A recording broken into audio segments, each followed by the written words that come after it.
ही याद आते, जैसे सुदामा जी ने अपनी पत्नी से कहा था, है हमारे एक मित्र द्वारिकाधीश हैं, बहुत बड़े हैं, आप चिंता मत करो। गए तो देवराज इंद्र से भी बढ़कर के संपत्तिवान बना दिया, सुदामापुरी की रचना कर दी। भक्त का जो कुछ भी, जैसी भी परिस्थिति, वो सब प्रभु होते हैं, केवल प्रभु की स्मृति रहती है। आप देखो, कई दिनों से भोजन नहीं मिला, 5 दिन की यात्रा है, पत्नी और बच्चे भूख के कारण चल नहीं पा रहे हैं, तो कोमल कोमल पत्ते लाते वृक्षों के और कहते खा लो, पानी देते, इसी से काम चला लो। चलते हैं, हमारे मित्र बहुत हमें प्यार करते हैं, वो दुलार करेंगे। बंधु की जो पत्नी और पुत्र, वो कोमल पत्ते खाते। बंधु मन ही मन रोने लगता, हे घट घट के वासी, हे अंतर्यामी, मैं तो सह सकता हूं, मेरे बच्चे मेरी पत्नी ये कैसे कष्ट में हैं, प्यारे इतनी कृपा कर दो कि मैं आप तक पहुंच जाऊं। ऐसा ना हो कि मैं यात्रा ही ना पूरी कर पाऊं, अंदर से वो विकल हो जाता है, बस मुझे प्राण निकल जाए, बस आपके दर्शन करते ही तो कोई परवाह नहीं, लेकिन आप तक पहुंच जाऊं, इतनी सामर्थ्य देना बच्चों में और पत्नी में और मेरे में भी। दर्शन करने की एक लालसा मुझे जीवित रख रही है। मैं मृत्यु के भय से भयभीत नहीं हूं, लेकिन तुम्हें बिना देखे मृत्यु आ जाए तो मुझे अच्छा नहीं लगेगा। एक बार तुम्हें देख लूं, फिर भूख से भी प्राण निकल जाए तो कोई बात नहीं है। अन्न ना मिलने के कारण मैं नहीं रो रहा हूं, मैं इसलिए रो रहा हूं कि मैं आप तक पहुंच जाऊं। हे विश्वंभर, जल थल स्थल कोई ऐसा नहीं जहां तुम ना हो, मेरे को सामर्थ्य देना। बिल्कुल धन नहीं, देखो खाने को भी नहीं है, लेकिन हृदय में प्रभु के ही मिलन की चाह है। विश्वंभर, तुम्हें पाकर के ही हम धनवान हैं, तुम्हें अपना मान करके ही हम आनंदित हैं। भले हमारे प्राण भूख से विकल होकर निकल जाएं, मुझे इसकी परवाह नहीं, एक बार मुझे मिल जाओ, इतनी सामर्थ्य दे दो कि मैं एक बार तुम्हारे दरबार तक पहुंच जाऊं। ये वो, यद्यपि मैं ये कहने का अधिकारी नहीं हूं, क्योंकि भांति भांति के जन्म जन्मांतरों में पाप किए हो, पर स्वामी तुम मेरे हो ना, तुम मेरी त्रुटियों को क्षमा करके, मेरे अपराधों को क्षमा करके, हे विश्वंभर मुझ में इतनी सामर्थ्य दो, मैं आप तक पहुंच जाऊं। मेरे नाथ, आज मनमोहिनी छवि देखने के लिए मेरा मन व्याकुल हो रहा है। मैं कैसे शीघ्र से शीघ्र तुम्हारे श्री चरण कमलों का दर्शन पाऊं। मैं समझूंगा कि ये जो मुझे परिस्थिति आई है, इस परिस्थिति की कृपा से मिलन की चाह हुई है। मैं इसे ऐसा नहीं मानूंगा कि आपका हो करके ऐसी दशा को प्राप्त हो। मैं समझ रहा हूं ऐसी दशा को प्राप्त हो तभी मैं आपका हुआ हूं, इसलिए ये भी मैं कृपा मानूंगा।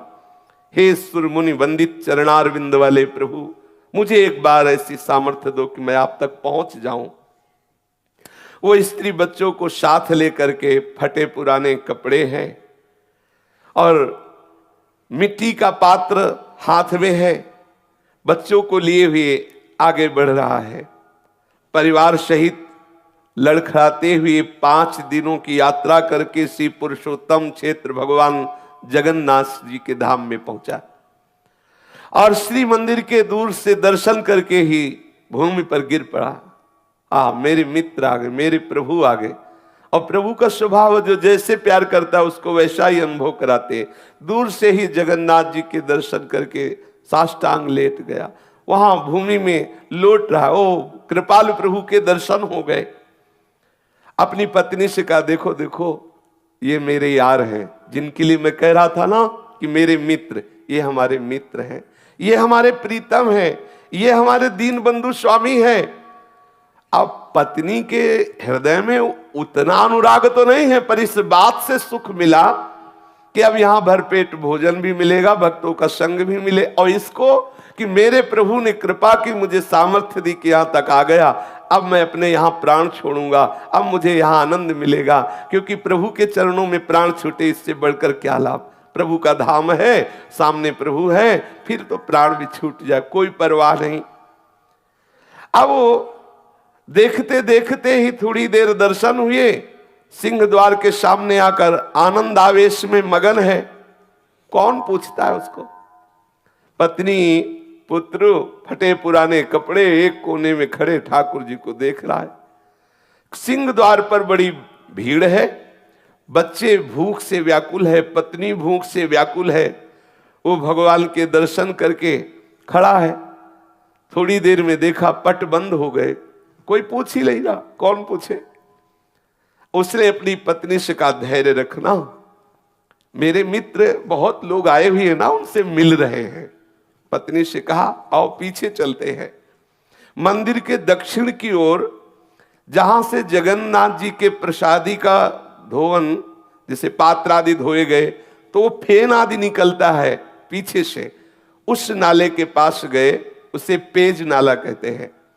वहां जाके बैठे और कहा कि देखो चिंता मत करो, स्वामी के घर आ गए हो ना, अब चिंता की बात नहीं है, और बहुत करुणामय है। देखो ऐसा करते हैं ना, बहुत भूख लगी है ना, इसमें जगन्नाथ जी के पात्र धोए जाते हैं, प्रसादी पात्र धोए जाते हैं, ये पानी वहीं से आता है, अपने लोग पीते हैं और आनंद से बैठकर यहाँ कीर्तन करते हैं। कितना धैर्यवान भक्त है। अब वो उसी जो ठाकुर जी की प्रसादी जल वहां से निकलता है पात्रों का प्रक्षालन का, उसी का फेन आदि लेकर ऐसे बच्चों को पवाता है, पत्नी को पवाता है और स्वयं लेता है। बोला देखो कल सुबह जब मंदिर खुलेगा ना, तब प्रभु के दर्शन होंगे, कुछ ना कुछ प्रसाद मिलेगा धैर्य पूर्वक, और वो प्रसादी जल पीता है। देखो हम लोग कितने भाग्यशाली हैं कि प्रभु का प्रसादी जल पीने को मिल रहा है। धैर्य बनाता है और आनंद मगन हो जाता है, पेट भर करके वही जल पीता है। अब कौन उसे देखे, वो पीछे एकदम एकांत नाले के पास बैठा, वो आनंद मगन होकर के प्रभु का चिंतन कर रहा है। पतिव्रता के मन में बात आ रही है कि ठीक है इनके मित्र कैसे हैं वो तो मुझे पूरा परिचय नहीं, लेकिन मुझे मित्र कैसा मिला ये मुझे परिचय है। मुझे कैसा पति मिला, कैसा अनुरागी पति मिला, कैसा धैर्यवान मिला। देखो ये है प्रीता। और उन्होंने कहा कि आप बिल्कुल धैर्यपूर्वक रहिए, मुझे बिल्कुल कोई कष्ट नहीं है, आप जिसमें राजी है मैं उसी में राजी हूं। वो हड़िया से भर भर कर वही जल निकालता है, बच्चों को पिलाया, अपना पिया खूब पेट भर करके, और कहा तुम सो जाओ, यहीं सो जाओ, सुबह जब पट खुलेंगे ना तब दर्शन करेंगे और तब कुछ न कुछ प्रसाद मिलेगा ही।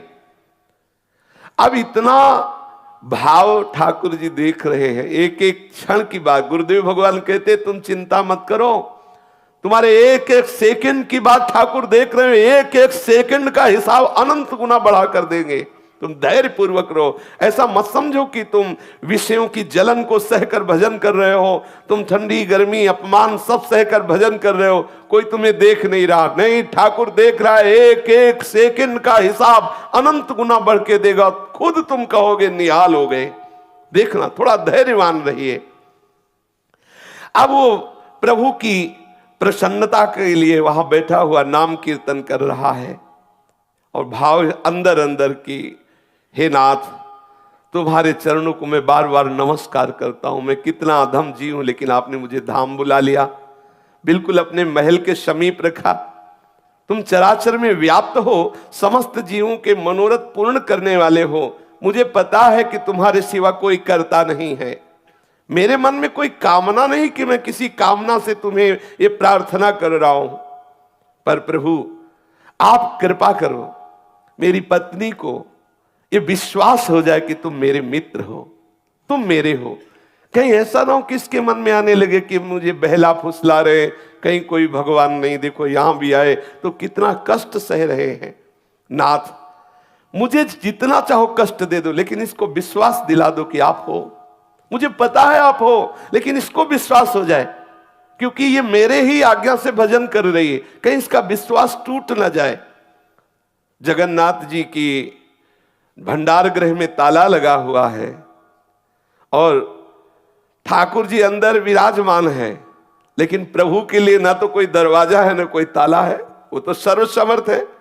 भक्त वत्सल प्रभु को नींद कहाने वाली वो तो सब सुन रहे हैं, जो पीछे वो प्रार्थना कर रहे हैं। प्रभु ने भंडार गृह से अपनी थाल उठाई और वहां कई कई दिनों का प्रसाद रहता है, भक्तों के समुदाय आते, सबको प्रसाद मिलता है। तो वहां कई दिनों का सुंदर सुंदर खूब प्रसाद अपनी थाल में, जो ठाकुर जी का भोग लगता है जिस थाल में, उसी में सजाया।